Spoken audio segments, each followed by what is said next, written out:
मैं और दीप्शी अभी भी कॉलेज के गेट पे खड़े बातें ही कर रहे थे और मैं तो वेट कर रहा था कि मैंने तो बोल दिया, पर उसकी जुबान से आई लाइक यू टू जैसे शब्द कब निकलेंगे। और बात करते करते वो बहुत आगे निकल गई। प्रपोजल वाला पार्ट तो पीछे ही रह गया।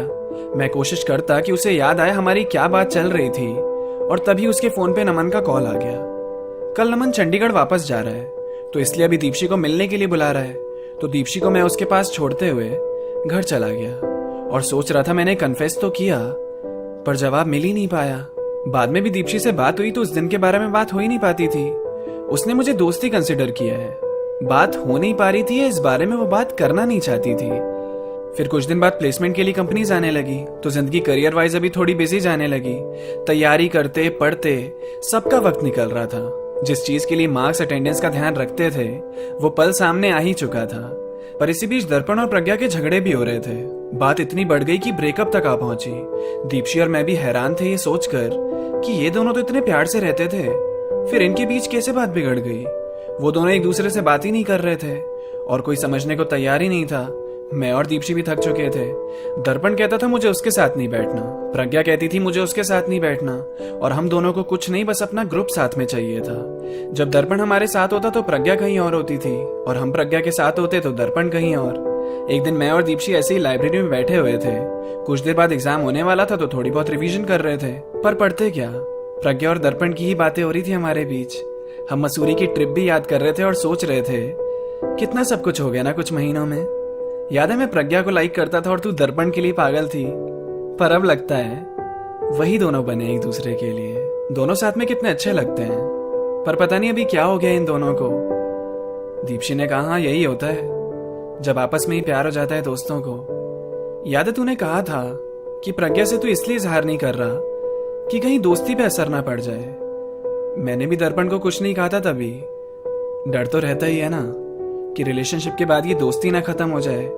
रिलेशनशिप्स में ही ब्रेकअप होते हैं, दोस्त तो आपस में सब संभाल ही लेते हैं। तू यही सोच रहा होगा ना कि उस दिन जब तूने मुझे प्रपोज किया था तो मैंने उसका कोई जवाब क्यों नहीं दिया। यही रीजन है, रिलेशनशिप के बाद सब बदल जाता है और मैं ये दोस्ती नहीं खो सकती।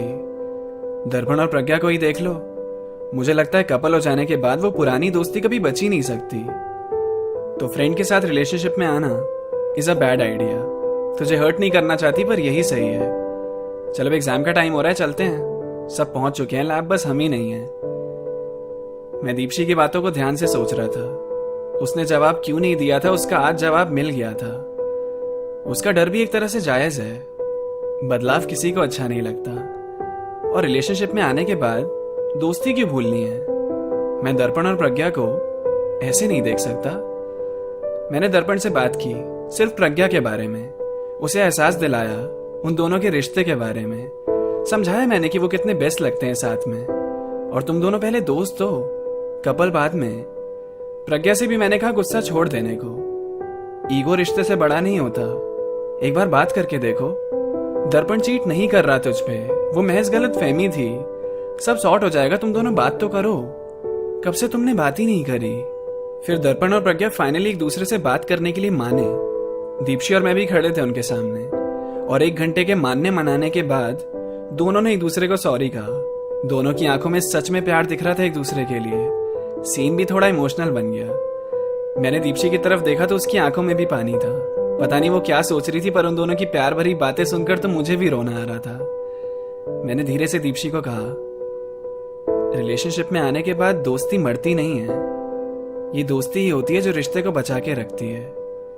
मोनिका और चैंडलर, रॉस एंड रेचल, हाँ भले ही कितने कॉम्प्लिकेशंस थे पर एंड में तो साथ ही थे ना।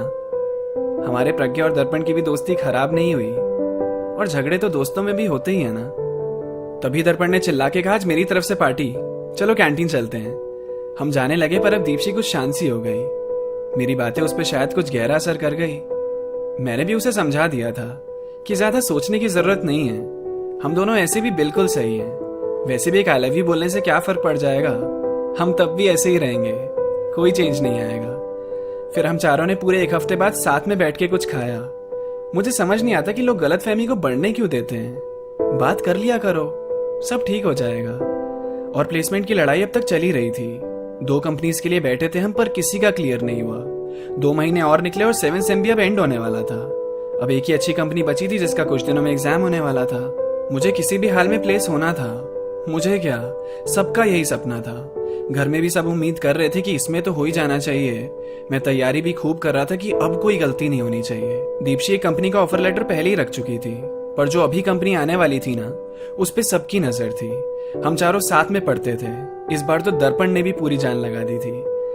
एक आखिरी मौका था, क्योंकि इसके बाद जो कंपनीज आएंगी वो इस लेवल की नहीं होगी, और हमें तो यही चाहिए था। प्रज्ञा, दर्पण और मैं प्लेस्ड नहीं थे।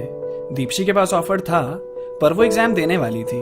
मैं पूरी कोशिश कर रहा था कि इस बार तो मम्मी पापा को बोलना है, मैंने कर दिखाया। मम्मी भी मेरे लिए काफी टेंशन लिए जा रही थी। फाइनली आज रिटन एग्जाम था और हम चारों ने क्लियर भी कर लिया। अब कल टेक्निकल और एचआर राउंड के लिए तैयार होना था। बहुत उम्मीदों के साथ दिल पे हाथ रख के हम सब ने बेस्ट दिया अपना इंटरव्यू में। अब एक हफ्ता लगेगा ये जानने में कि ऑफर लेटर आएगा भी कि नहीं अपने हाथ में।